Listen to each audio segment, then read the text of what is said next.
সরস্বতী পুজো করতে দেবে না, পুজো করতে দেবে না। দুর্গা পূজা, লক্ষ্মী পূজাতে এবারে এখানে মূর্তি ভাঙা হয়েছে, বিসর্জনে বাধা দেওয়া হয়েছে, পুজোর পারমিশন দেওয়া হয় না। এটা পশ্চিমবঙ্গ নিয়ে পশ্চিম বাংলাদেশ হয়ে গেছে, যেটা আমরা বারবার বলেছি। এই ঘটনাগুলো তারই প্রমাণ। নৈহাটিতে তৃণমূল কর্মীকে গুলি করে খুন। নৈহাটিতে তৃণমূল কর্মীকে গুলি করে খুন। প্রতিদিন যত দুর্বৃত্তরা টিএমসির মধ্যে ঢুকেছে, টাকা পয়সা ইত্যাদি নিয়ে মারামারি খোলখুলি, আর সবার হাতে হাতে বন্দুক, আর যে একবারে মারছে।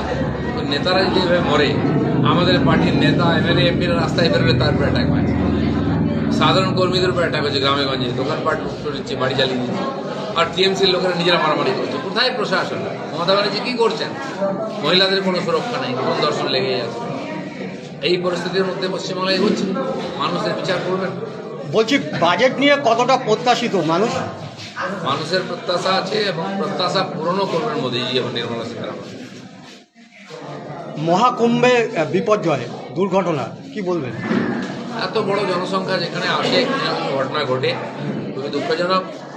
তবে প্রায় 12 কোটি লোক একদিন ওখানে পৌঁছেছে এবং 200 কিলোমিটার অবধি জাম হাইওয়েতে, এত গাড়ি যাচ্ছে। এত বড় সভাতে কিছু না কিছু ভুল ত্রুটি হয়েছে, তার জন্য মানুষ গিয়ে আগের থেকে